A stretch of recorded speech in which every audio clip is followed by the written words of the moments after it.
My name is Lisa Virtue. I'm a career coach, helping people around the world create their dream careers and helping them in their professional lives. So today we're going to be talking about a very sensitive subject about gender bias. And first of all, my guest is a fellow career coach, Annette Garsteck, and she was very brave to come on and have this very vulnerable conversation. Our goal today is not to expose anyone, make accusations. It is simply to talk about our lived experiences. We also want to acknowledge that we are white women in America, and there is intersectionality that we wholeheartedly believe in as far as how it can make biases flare up even more. So today we're just talking about our own experiences. And we encourage everyone to continue to do their research and their introspection to see how intersectionality and biases show up at work for you. So with that said, I'm going to have Annette introduce herself. She is a friend of mine as well, and she's coming to you from Ohio. And Annette, why don't you just kick it off as a female mentor and let us know how you began career coaching? Sure, I'd love to. Lisa, thank you so much for inviting me.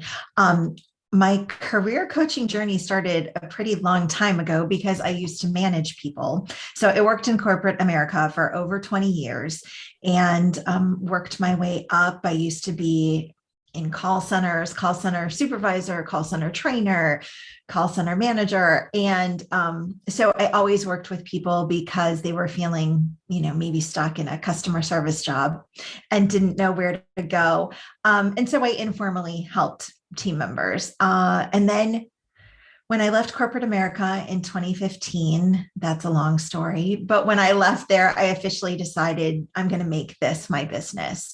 And then when I got certified, I was so excited because I had more tools to help. So that's what I'm doing now. Now I help women get paid what they're worth, not underestimate their skills. And I mainly work with women 35 and older and a variety of their concerns. And I love it. It's amazing. And thank you for sharing that. So you and I have a very similar background where we were in this corporate environment for several years, myself over 20, and as progressive leadership opportunities presented themselves, had new, sometimes alarming situations that would occur. So could you tell us a little bit about a story or two of how you saw gender bias show up and what kind of signs and symptoms there were for you? Yeah, gender bias would show up in a couple of different ways for me personally. Sometimes it would be where I was just asked to deny like my true self, who I was. So one of the opportunities that I had was to get a promotion. I interviewed for the promotion. I had made a couple of really positive changes for the team. We had good results. We were operating as a well-oiled machine, and I didn't get the job. And I was the natural, really the only successor, let's be honest, Lisa. And when I didn't get the job, I was devastated. And then the feedback that I received was that I was too intuitive, which doesn't seem like a bad thing. But they said that that was the only reason that I didn't get it.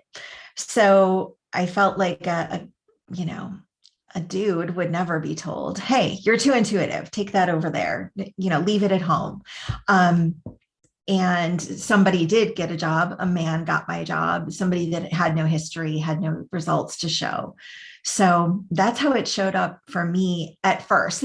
Let me take that back. The first time I really remember being penalized for being a woman, that's the big first time. How about for you? So it is so fascinating to think through men and women and how bias shows up for all of us. Anyone that identifies as female, male, they or them, we all have our internal biases. So as I was thinking about the history of my career, I've been on teams all over the map, some that were only one man was on the leadership team, others where I was the only woman on the leadership team. So I saw a lot of polar opposites when it came to biases. I will also say that I had so many amazing male mentors in my career. And I've also had women that did not support fellow women, including myself, but I also saw how they would put down or gossip about fellow women and just harm their chances of ever having a promotion, even though, to your point, the data was there, the success measurements were there. And so when it boiled down to it, people would come to me and say, what's going on with how women are treated around here? Wow. And so as a leader, that's always hard to swallow and try and figure out how to respond because you don't have control. So being able to give feedback was the only thing that I ever felt really comfortable doing. How about you, as far as your mentors go, male, female? Did you see any of that in your career?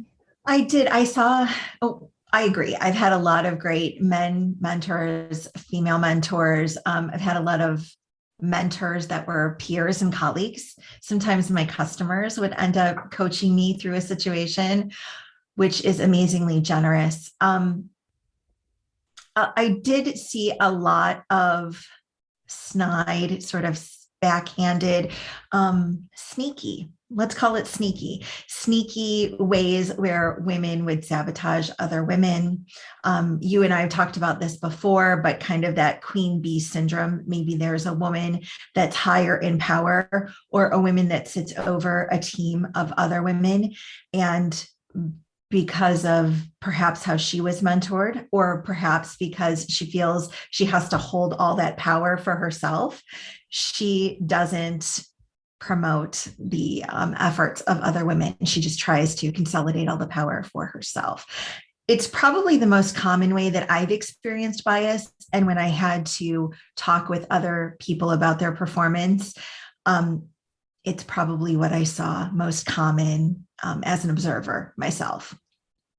Yeah, it's fascinating because, I graduated college quite a while ago now. And even in my generation of graduating and going into the workforce and having had so many side jobs where I didn't experience that, it was fascinating how my very first job out of college was hit with that situation. And now I talk to especially women around the world, but men too.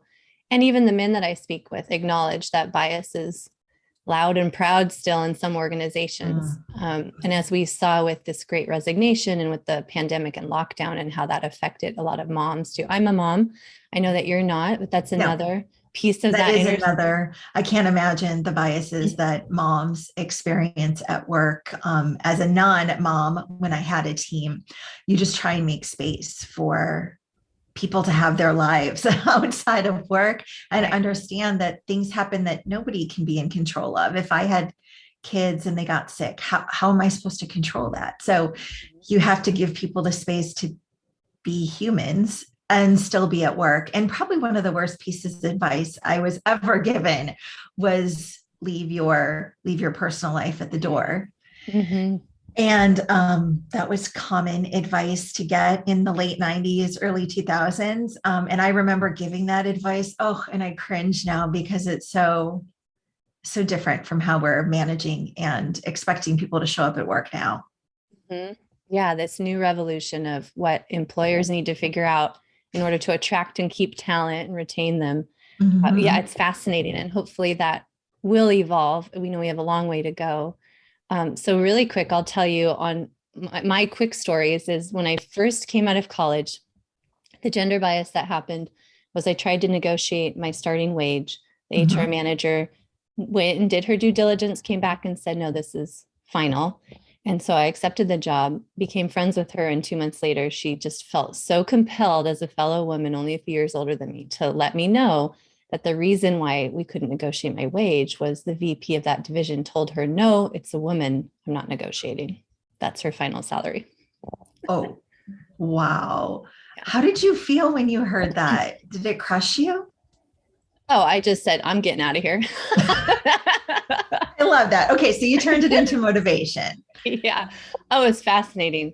I had no idea that was happening still, because again, you come out kind of wide-eyed and ready for the world. And you think that men and women, in the way I was raised in the school system, was we all had equal opportunity. And so to have that as my first experience was very eye-opening. I'm glad for that part, to be able to empathize. And then fast forward, over 20 years later, Mhm. During the pandemic and lockdown, our executive team was stacked with amazing women that were highly capable and had the data and the facts. And then gender bias crept in big time when we all went remote. And people Interesting. being cut out of conversations, that's another sign.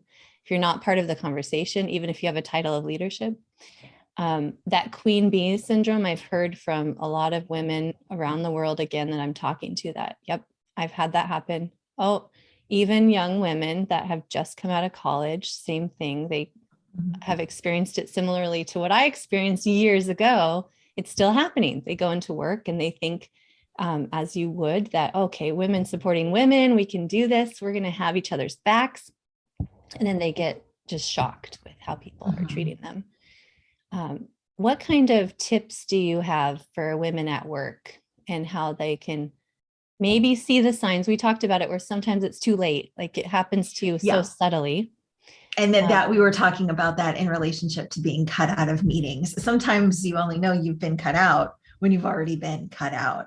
right. I mean, some of the things that you can do on behalf of yourself is have the conversation. So whoever cuts you out, that person needs to have a discussion with you and explain. Sometimes people don't have the bias naturally. Some people are like, hey, my friend and I are going to lunch together. It turns to work. And then by accident, maybe we've cut you out because we've known each other for 30 years and we're talking. And then we realize, oh, Lisa should have been there.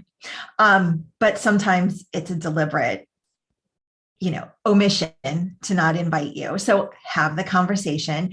And then the other tip that I give other people all the time is ask your friends to keep an open eye for you and you for them.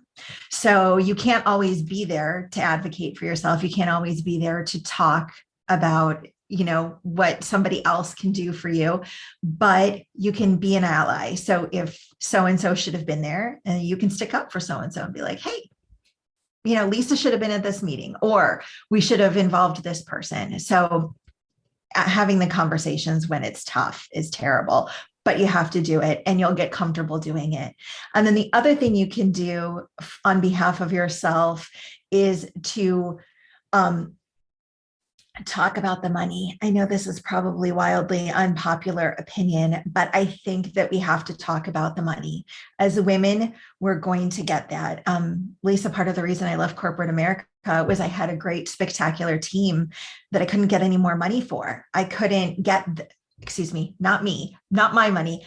I couldn't get any more money for them in their pocket. They had grown up with the company, most of them, yes, had been there for over 10 years. So their rate of pay was lower to begin with. And then I couldn't get the right equities. And I just kept getting told it would happen. And then it never happened. How long should I wait for it to happen? How long should they wait for it to happen? So if we talk about the money, then it becomes harder to hide those inconsistencies. Mhm. Completely agree. Even back to my very first experience, the fact that that woman was open and willing to talk to me about it. And she shared with me that my counterparts who were male started at 20,000 more a year. They didn't even negotiate. They were just offered that. So for her to tell me that was so powerful for my career and helping people negotiate. And how do you do that? And how do you see red signs, red flags and signs? So Yeah. I completely agree with you. One other thing we had talked about was when you have a situation of a performance review or like your story of going up for a promotion, both male and female leaders can make sure they're checking their biases when they're evaluating candidates and when they're evaluating their teams. Mhm. And so my big suggestion is always track your wins, make sure that you're tracking the data, writing it down, saving everything. I call it a portfolio. It's your portfolio of work. Yeah. There are some apps out there now too that you can just quickly save things, copy and paste a nice email you got, for instance, if there's client Mhm. satisfaction rates that you're graded on, if it's completing projects on time, like making sure you have the data, because that's the numbers, just like salary, such a great equalizer. Absolutely true. Yes, I encourage my clients to keep a journal of their wins. And then you should have an email folder with all of your kudos and accolades, the time you were written about in the company newsletter, anything like that. And then the other thing I encourage people to do is to keep your performance reviews at home. So this is a little, this is a little 2019 advice for you. When we were all in the office, and if something happened or you got let go or something you didn't plan on it and all that stuff is left at work, you're probably not going to get it back with your box of stuff when you get time to pick it up at the security office. So take that stuff home with you and have it where you can reference because it's yours. Mhm. Yeah. And even asking HR at any point, can I please see a copy of my file? You have every legal right to do that. And I had a situation where it was a female who I thought was an advocate at the time, said she did this lovely letter. She even sent me a copy of it. I put this on a file, and she was a committee member. And when I asked to see my file, it wasn't there. Wow. And there was a head of the department was male, and it was fascinating. Yeah. So things like that can also pop up, where just make sure when people are promising things that it's followed through on and you are advocating for yourself. I had a woman reach out to me knowing we were doing this session, and she said, I'm experiencing gender bias at work, and I'm finding that I have a lot of allies. But how do you find an advocate? How do you get someone to actually help you? Because you can commiserate all day long with people that are feeling the same way, but how do you get someone to actually help you move that needle? Did you have any experience with that yourself? I did. I had an advocate that I found purely in a moment of need. So when I was younger, I would work as a temporary hire in between, my college semesters, summer break, things like that. And I was working at a business place that I had been working at for all of my Christmas and summer breaks, I think for 2 years. And my intention was to get hired at the company full time. And we were going out some point during the week, a Thursday, a Friday, something after work. We were celebrating somebody's birthday or anniversary. And I had a full-time employee come to me and make some sort of weird offhand comment that made me feel like if I went and celebrated with everybody else, my drink might be spiked and something that I would not want to happen to me was going to happen to me. And I was freaking out because I wasn't employed by this company. What if they just ended my assignment and wasn't going to hire me? And my future was spiraling. And so I went to the agency and talked to them on the phone, and they said, we're going to call the office. And I said, you know what, could you hold off on that? Let me go and talk to this one senior manager that, had stopped by, would check on me, would, have his cup of coffee at my desk once a week just to talk and see how school was going and things. And thank goodness I went to him. He turned into an advocate for me, and he preserved my job there, my temporary job, but also my future hire. And the person that made the comment also ended up with some consequences, which I was happy for. And I felt safe there. So thank goodness that I had entrusted him, and he had my back. Oh, that's fantastic. And how brave of you. So many people would just let that slide, and then that person would not learn their lesson either. Right. No. And I thought about it, right? The easiest thing to do would be I wouldn't go to the event. Right. Yep. But I also had this feeling even then that if it had happened to me, then it probably had happened to someone else. Or if I let it go and it happened to me, then what would stop that person from doing it to someone else? And so it's scary. And that's why when people come forward with stories, Me Too stories, gender bias stories, any other kind of bias or diversity concern, they are not doing it out of getting attention. Somebody comes forward with a story, it happened to them, it deeply affected them, and all these scenarios are running in their mind. So we have to believe those people, and we have to take action on what they're telling us. And that's another part of bias. If we don't call it out or talk about it, it will continue. and Yeah. maybe behind closed doors and dark corners, but maybe not, maybe right in front of our face because we've done nothing about it. Yeah, you bring up a good point. Change happens so slow. I mean, clearly, we only got certain rights as females not that long ago, if you look at Right. collectively as a society. So we're still in that transition stage. Just like any other bias movement going on right now, it's going to be a slow process. And I completely agree with you. Like, listen to the feedback, Yeah. do your due diligence. I will say too that people in authority and power are so worried about a lawsuit that a lot of times they will change the conversation behind those closed doors, where it has nothing to do with the bias situation, it has to do with performance all of a sudden to kind of cover their tracks. And so back to that recommendation, like, make sure you're tracking your own performance, because if something does happen, that always creeps into people's minds, like, they're going to let me go, they're going to find an excuse to let me go. And if you feel really confident that your performance would basically hold up in court, right, then you should speak up. Yeah, absolutely. you should always speak up, and we should always listen.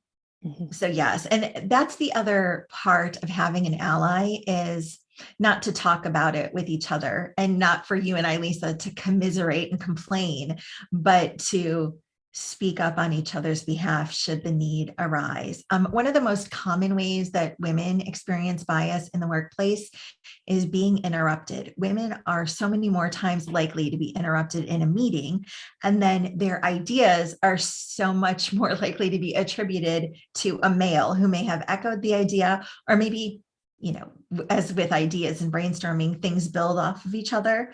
So when you're in a meeting, virtual or otherwise, make sure that if you hear someone being interrupted, that you take, a stand and you say something like, "Oh, Lisa, I'm sorry. Cindy was speaking. Can we let her finish her idea before you continue with yours?"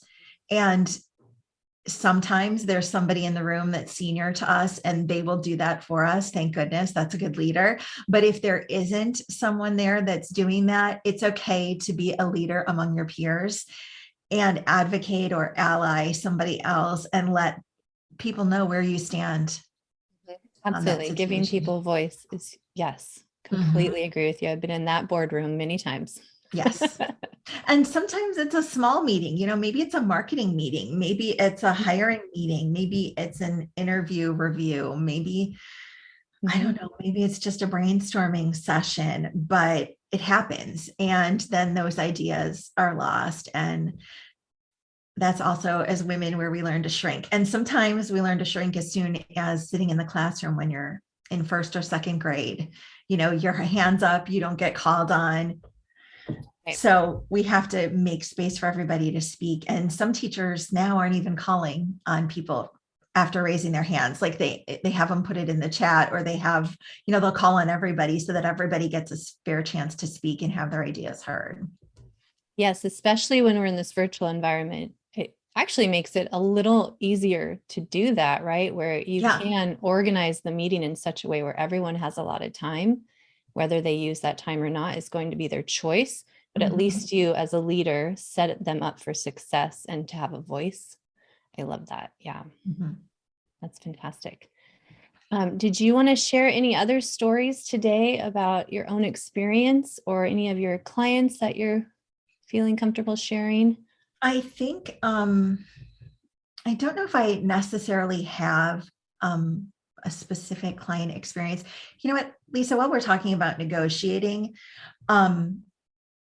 I think that it's a difficult thing for women to do. I have a lot of people just casually storytelling that they would say, "Oh, I would never negotiate. Oh, I didn't know I should."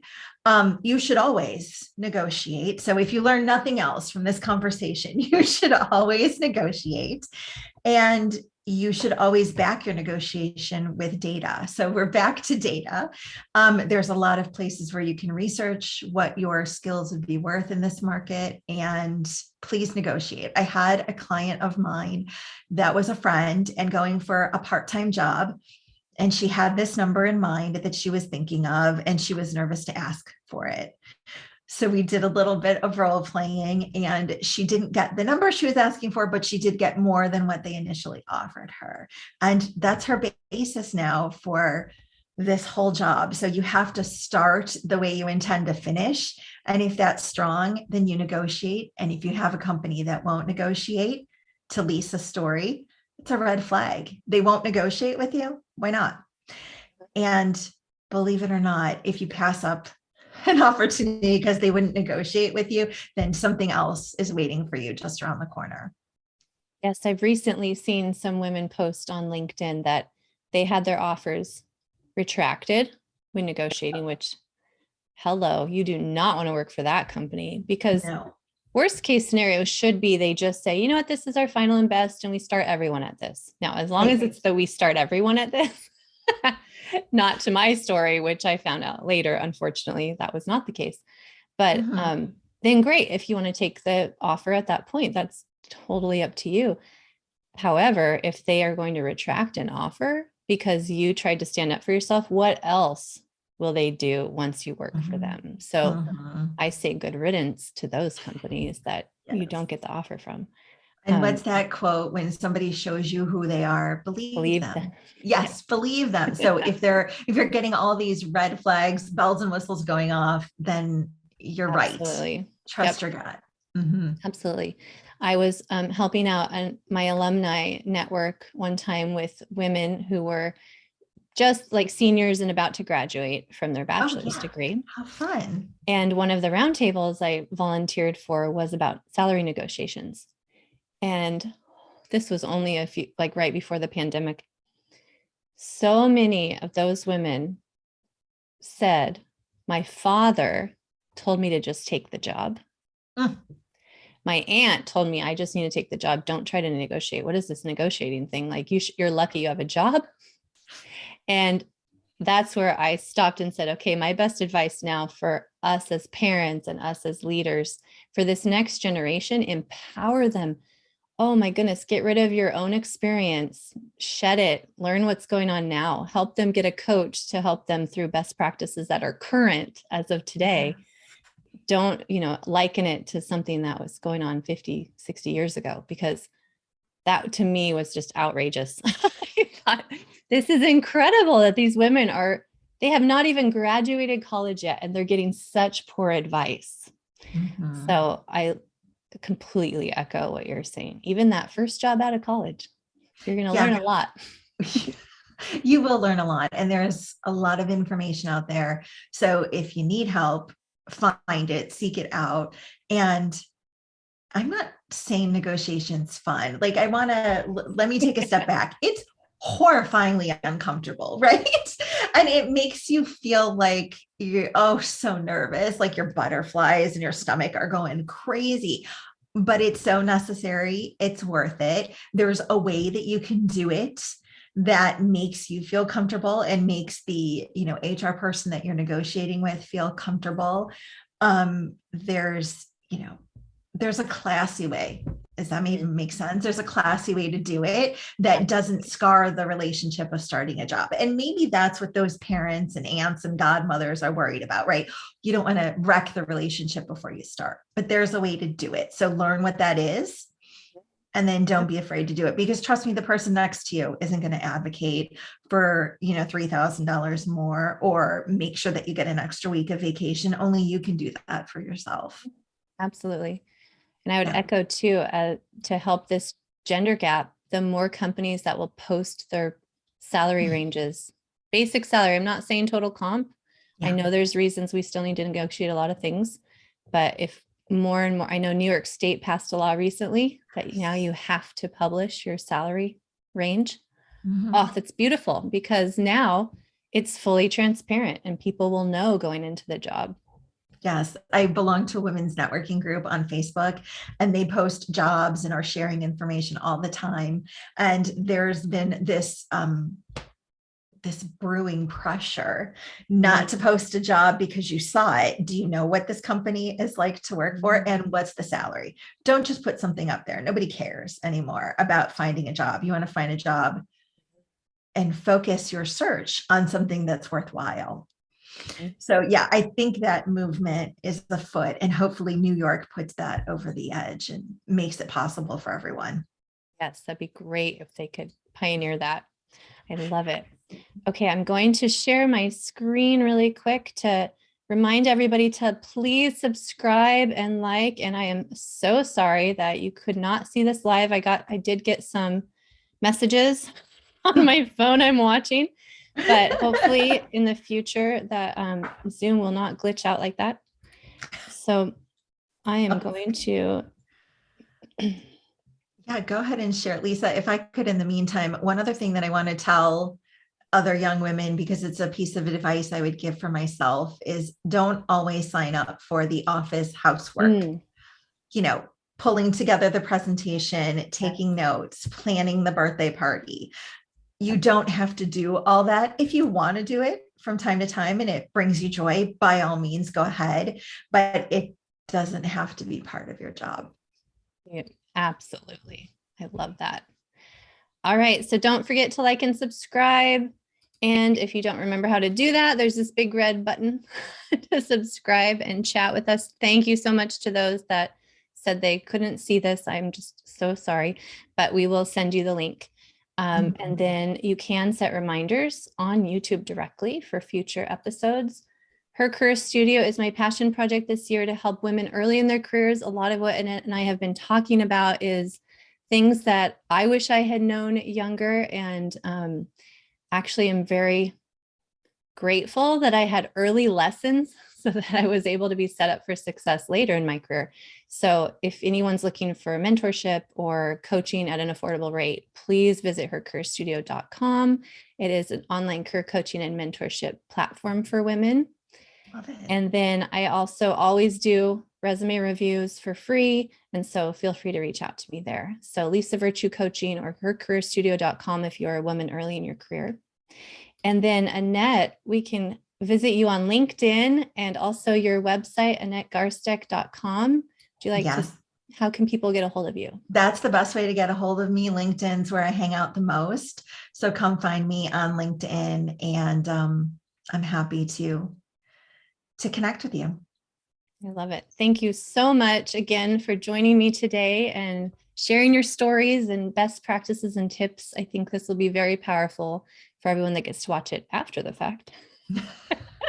Hey, after the fact, they still get to watch it, right? Exactly. And I'd love to hear if there's any other questions or any other topics Lisa and I could address. I address a lot of things in my LinkedIn post, so you can always go back. And in fact, I talked about the queen bee a couple weeks ago. So if you want to go back and you can hear my personal big glaring queen bee story. Did I tell you I had one of my friends contact me asking me if our team that we were on together was part of the queen bee problem? You've mentioned that, yes. So she was internalizing it. I was devastated. I'm like, no, it wasn't our team. It wasn't you. You weren't the queen bee. But she wanted feedback. So how amazing was that? And we did talk, and I told her it was not her, but I did tell her what the environment was and why it made me feel like I was under a queen bee. So powerful. Just having these conversations helps move the needle. So please, everyone out there listening, get educated, check your bias at the door or at the Zoom door, the computer, and just keep having the conversation, ladies. That's how we're going to make change happen. It's true. Thanks for having me, Lisa. Thank you, Annette. Talk soon. Bye-bye. Bye.